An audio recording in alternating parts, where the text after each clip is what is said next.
ጤና ይስጥልን የተወደዳችሁ የገበያ ሚዲያ ተከታታዮቻችን እንደምን አላችሁ? ይህ በግሪን ሰንቴክ ሶላር ቴክኖሎጂ ስፖንሰርነት ወደ እናንተ የሚደርሰው ዕለታዊ የምዕራፍ አንድ የቢዝነስ ዜናችን ነው። በምዕራፍ አንድ የቢዝነስ ዜና ወጃችን ላይ የመረጥንላችሁን ኢኮኖሚያዊና ማህበራዊ መረጃዎቻችንን ይዘንላችሁ ቀርበናል። እንዲሁም የኢትዮጵያ ንግድ ባንክን የውጭ ምንዛሬ ዋጋን አካተን እንድትከታተሉን እየጋበዝን ለዕለቱ ወደ ያዝንላችሁ ዜናችን እናልፋለን።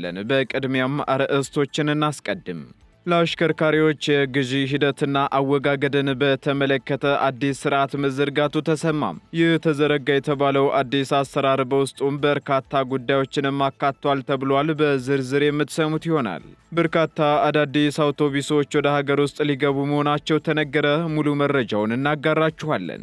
የማክሮ ኢኮኖሚ ማሻሻያው ተግባራዊ ከተደረገ በኋላ የዋጋ ንረቱ እየቀነሰ መጥቷል ተባለም። በዚህ መረጃ ዙሪያ አነጋጋሪ የሆነ ሰፊ ማብራሪያ በዛሬው ዕለት ተሰጥቶበታል። የምናጋራችሁ መረጃችን ነው።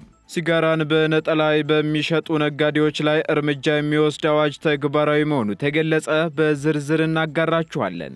የደንብ አስከባሪ ሰራተኞች ከመጀመሪያ ዲግሪ በላይ ሊኖራቸው ይገባል ተባለ። የሚሉትንና ሌሎች ኢኮኖሚያዊና ማህበራዊ መረጃዎቻችንን ይዘንላችሁ ቀርበናል። ከመረጃዎቹ ጋር ደግሞ እኔ መላኩ ደምሶ አብሬያችሁ የምቆይ ሲሆን አዳዲስ እንዲሁም ትኩስ ኢኮኖሚያዊና ማህበራዊ መረጃዎቻችንን ለማግኘት ታዲያ የገበያ ሚዲያን እንድትወዳጁ እየጋበዝን በዝርዝር ወደምንመለከታቸው ዜናዎቻችን እናልፋለን።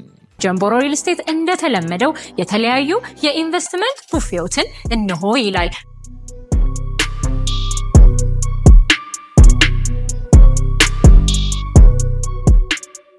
ቶሎ የምረከበው ካሉ በ8 ወር የሚረከቡት በቦሌ ቡልቡላ ቆንጆ ሳይት አለ።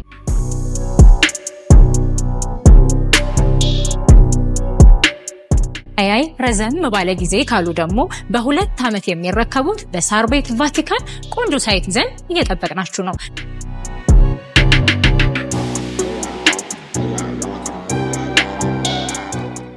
ለበለጠ መረጃ በታች ባለው ቁጥር ይደውሉልን። እናመሰግናለን። ጀምቦሮ ሪል ስቴት በጊዜ ግቡ። የተቋማት አሰራርና የግንባታ ግብአቶች ዋጋ መናር የግንባታውን ዘርፍ ተወዳዳሪ እንዳይሆን ተግዳሮት እየሆነበት ነው ተባለም።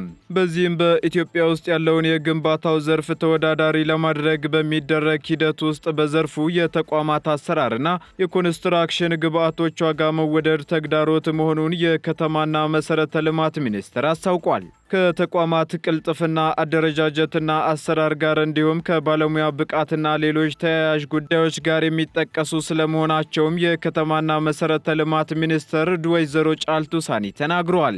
ሚኒስትሯ አክለውም በአሁኑ ወቅት የግንባታ ዘርፉ በኢትዮጵያ የሚጠበቀውን ያህል አለመሆኑን ገልጸው ወደ 19 በመቶ ለሚሆነው አጠቃላይ የሀገር ውስጥ ምርት ወይም ጂዲፒ አስተዋጽኦ እንደሚያደርግም ገልጸዋል።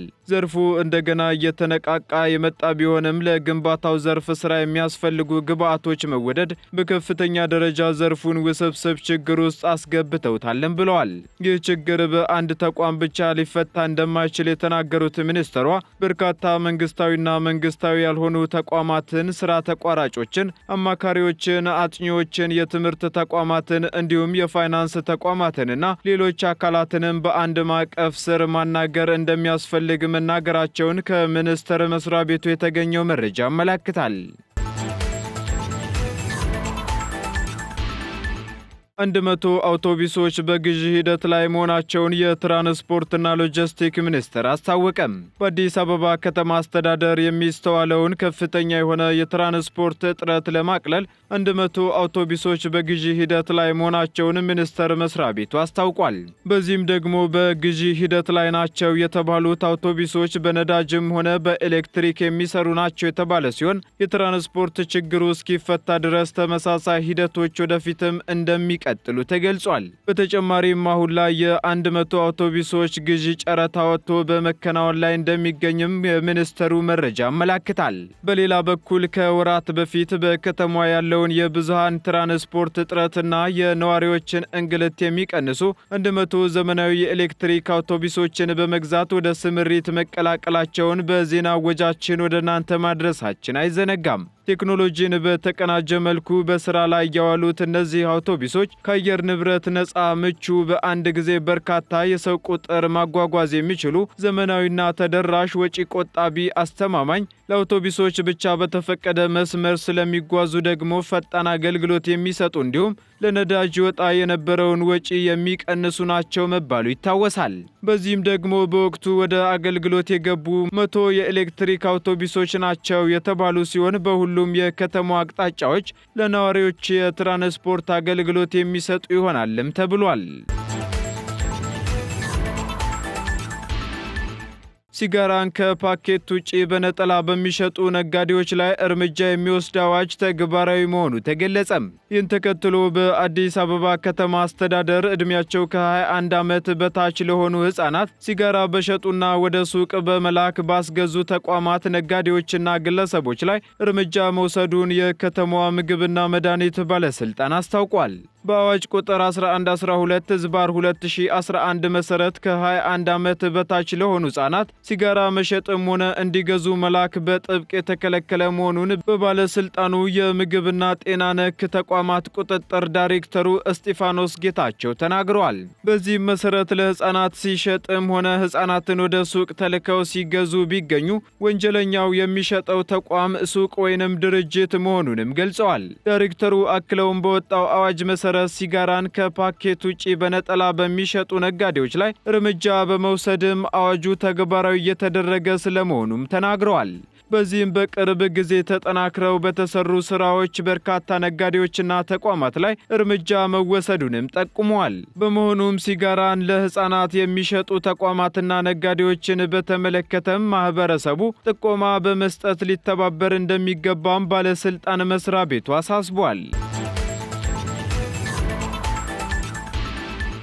የማክሮ ኢኮኖሚ ማሻሻያው ተግባራዊ ከተደረገ በኋላ የዋጋ ንረቱ ከጊዜ ወደ ጊዜ እየቀነሰ መጥቷል ተባለም። ይህን ተከትሎ የኢትዮጵያ ብሔራዊ ባንክ ገዢ አቶ ማሞ ምህረቱ የተሟላ የማክሮ ኢኮኖሚ ማሻሻያ አፈጻጸም ጉድለቶችን አስመልክተው በዛሬው ዕለት ሰፊ ማብራሪያ ሰጥተዋል። በማብራሪያቸውም የተሟላ የማክሮ ኢኮኖሚ ማሻሻያው ዘላቂ ኢኮኖሚያዊ እድገት ማስመዝገብ በሚያስችል አበረታች ሂደት ከፍተኛ ውጤት ማስመዝገቡንም አንስተዋል። በዚህም የተሟላ የማክሮ ኢኮኖሚ ማሻሻያው ከተያዘለት የገቢ ማሳደግ፣ የዕዳ ሽግሽግ፣ የተረጋጋ የማክሮ ኢኮኖሚን ማምጣት፣ የውጭ ምንዛሬ ግኝት ማሳደግ ብሎም የፋይናንስ ዘርፉን ጤናማ ከማድረግ እንዲሁም ሌሎች ዓላማዎችን ከማሳካት አኳያ አመርቂ ውጤቶች ማምጣቱንም ተናግረዋል። በተጨማሪም የተሟላ የማክሮ ኢኮኖሚ ማሻሻያው ተግባራዊ ከተደረገ በኋላ የዋጋ ንረቱ ከጊዜ ወደ ጊዜ እየቀነሰ መምጣቱን የባንክ ገዢው ገልጸዋል። የምግብ ነክ የዋጋ ንረቱ ከ12 በመቶ በታች መሆኑን ያነሱት አቶ ማሞ በሚቀጥለው ዓመት መጨረሻ ላይ ደግሞ አጠቃላይ የዋጋ ንረቱን ወደ ነጠላ አሃዝ ለማውረድ ስራዎች እየተሰሩ መሆናቸውንም ገልጸዋል። እንዲሁም በተሟላ የማክሮ ኢኮኖሚ ማሻሻያው በውጭ ምንዛሬ ስርዓት ውስጥ የተወሰደው እርምጃ ደግሞ ስር ነቀልና ተመኑንም በገበያው ከመወሰን ባለፈ በአጠቃላይ የወጪ ምንዛሬ ስርዓቱ የተሻለ እንዲሆን ማድረጉንም ተናግረዋል። ከውጭ ምንዛሬ ሪፎርሙ በፊት የሀገሪቱ የውጭ ንግድ 3.8 ቢሊዮን ዶላር እንደነበር በማብራሪያቸው አንስተው አሁን ላይ ይህ ዓመት በሚጠናቀቅበት ወቅት ደግሞ የወጪ ንግድ 8 ቢሊዮን ዶላር እንደሚደርስም ጠቁመዋል። የደንብ አስከባሪ ሰራተኞች ከመጀመሪያ ዲግሪ በላይ ሊኖራቸው ይገባል ተባለም።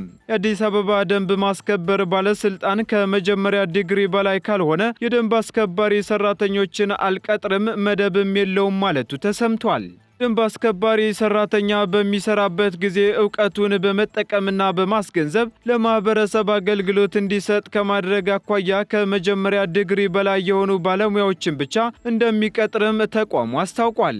በዚህም በተቋሙ የሚቀጠሩ የደንብ ማስከበር ሰራተኞች ከታወቁ የመንግስት ተቋሞች የወጡ ኢንጂነሮች፣ ሲቪል ኢንጂነሮች፣ የጤና ባለሙያዎች፣ የኮምፒውተር ሳይንስ፣ የሶፍትዌር እና በሌሎችም የሙያ ዘርፎች የተመረቁ ናቸው ተብሏል። በቀጣይ በቀጣይ 2018 በጀት ዓመትም በቴክኖሎጂ ታግዘን ከተማዋን እንደምንቆጣጠር ከከተማ አስተዳደሩ ቃል ተገብቶልናል ያለው ባለስልጣኑ በቴክኖሎጂ በታገዘ መንገድ የደንብ መተላለፎችንና መቆጣጠሮችን እንሰራለንም ብሏል። በዚህም የአዲስ አበባ ደንብ ማስከበር ባለስልጣን በእያንዳንዱ ቦታ የሚታየው ደንብ አስከባሪ ከ2014 ዓ.ም ጀምሮ በተደረገው ጥናት መሰረት የተቀጠሩ ሰራተኞች ከመጀመሪያ ዲግሪ በላይ ያላቸው ሰራተኞች ናቸው ማለቱን አራዳ ኤፍኤም ዘግቧል። ቀጥለናል። ውድ ተከታታዮቻችን ወደ መጨረሻው ዝርዝር መረጃችን ስንሸጋገር የመንግስት ተቋማት ተሽከርካሪዎች አጠቃቀም የግዢ ሂደትና አወጋገድን በተመለከተ አዲስ ስርዓት መዘርጋቱ ተሰማ። በዚህም 2216 የመንግስት ተሽከርካሪዎች መረጃ ወደ ኤሌክትሮኒክስ አጠቃቀም ቁጥጥር ስርዓት እንዲገቡ መደረጉም ተሰምቷል። ይህ የተባለውም የመንግስት ግዥና ንብረት ባለስልጣን ዋና ዳይሬክተር ወይዘሮ መሰረት መስቀሌ የተቋሙን የበጀት ዓመት የሥራ አፈጻጸም ሪፖርት ባቀረቡበት ወቅት ነው። በዚህም ወቅት ደግሞ የነዳጅ ወጪ መጠየቅና ማስተዳደር ባካተተው በዚህ ስርዓት እስካሁን ድረስ የ2216 ተሽከርካሪዎች መረጃ ወደ ሲስተም መግባቱም ተገልጿል። የተሽከርካሪ ስምሪትና አጠቃቀምን ለመቆጣጠር እየተተገበረ በሚገኘው ስርዓት የተቋማቱን ወቅታዊ የትራንስፖርት መረጃ ሪፖርት የሚያደርግም ነው ተብሏል። ተሽከርካሪ ያለበትን ቦታ የማመልከት ከተሽከርካሪ ጥገናና ነዳጅ ጋር የተያያዙ ወጪዎችን መከታተል የሚያስችል ስርዓት መሆኑም ተነግሯል። ዳይሬክተሯ አክለውም በዓመቱ በእቅድ ደረጃ 13 የፌዴራል ተቋማት ተለይተው እንደነበር ያነሱ ሲሆን ሆኖም ግን ይዘን መቀጠል የቻልነው 12ቱ ተቋማት ናቸውም ብለዋል። በ2018 ዓ.ም ደግሞ ሁሉም የመንግስት የዩኒቨርሲቲ ተቋማት በዚህ የኢፍሊት ቁጥጥር ስርዓት ውስጥ እንዲገቡ የሚያስገድድ እንደሆነም ተነግሯል። ስለሆነም ከሐምሌ 1 ጀምሮ ወደ ስራ የገቡት 12 የፌዴራል ተቋማት በማኑዋል መስራት እንደማይችሉም ተገልጿል። በቀጣይ በጀት ዓመትም በዚህ የኢፍሊት ማኔጅመንት የተሰኘ ትግበራ በ60 ተቋማት ላይ ለመተግበር እቅድ መያዙን የባለስልጣኑ መረጃ ያመለክታል። ቀጥለናል። ውድ ተከታታዮቻችን በመጨረሻም የኢትዮጵያ ንግድ ባንክን የውጭ ምንዛሬ ተመን መረጃ እናጋራችኋለን። አንድ የአሜሪካ ዶላር 131 ብር ከ50 ሳንቲም እየተገዛ 134 ብር ከ13 ሳንቲም እየተሸጠ ይገኛል። ፓውንድ ስተርሊንግ 174 ብር ከ79 ሳንቲም መግዣው ሲሆን መሸጫው ደግሞ 177 ብር ከ98 ሳንቲም ሆኗል። እንዲሁም ዩሮ 149 ብር ከ82 ሳንቲም እየተገዛ 152 ብር ከ82 ሳንቲም እየተሸጠ ይገኛል። ስዊስ ፍራንክ 156 ብር ከ98 ሳንቲም መግዣው ሲሆን መሸጫው ደግሞ 160 ብር ከ12 ሳንቲም ሆኗል። የቻይና ዩዋን 17 ብር ከ95 ሳንቲም እየተገዛ 18 ብር ከ31 ሳንቲም እየተሸጠ ይገኛል። እንዲሁም የተባበሩት አረብ ኤምሬት ድራም ደግሞ 35 ብር ከ80 ሳንቲም መግዣው ሲሆን መሸጫው ደግሞ 36 ብር ከ52 ሳንቲም ሆኗል። እንዲሁም የሳውዲ ሪያል 35 ብር እየተገዛ 35 ብር ከ77 ሳንቲም እየተሸጠ መሆኑን የኢትዮጵያ ንግድ ባንክ የዕለታዊ የውጭ ምንዛሬ ተመን መረጃ ያመለክታል። የተወደዳችሁና የተከበራችሁ ተከታታዮቻችን ለምዕራፍ አንድ ያዝንላችሁ ኢኮኖሚያዊና ማህበራዊ መረጃዎቻችን እነዚህን ይመስሉ ነበር። አዳዲስ እንዲሁም ትኩስ ኢኮኖሚያዊና ማህበራዊ መረጃዎቻችንን ለማግኘት ታዲያ የገበያ ሚዲያን እንድትወዳጁ እንጋብዛለን። ሰናይ ጊዜን ተመኘን። ጀምቦሮ ሪል ስቴት እንደተለመደው የተለያዩ የኢንቨስትመንት ቡፌዎችን እንሆ ይላል።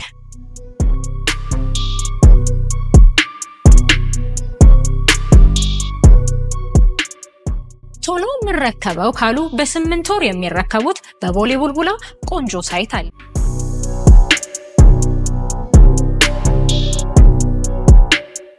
አይ ረዘም ባለ ጊዜ ካሉ ደግሞ በ2 ዓመት የሚረከቡት በሳር ቤት ቫቲካን ቆንጆ ሳይት ይዘን እየጠበቅናችሁ ነው።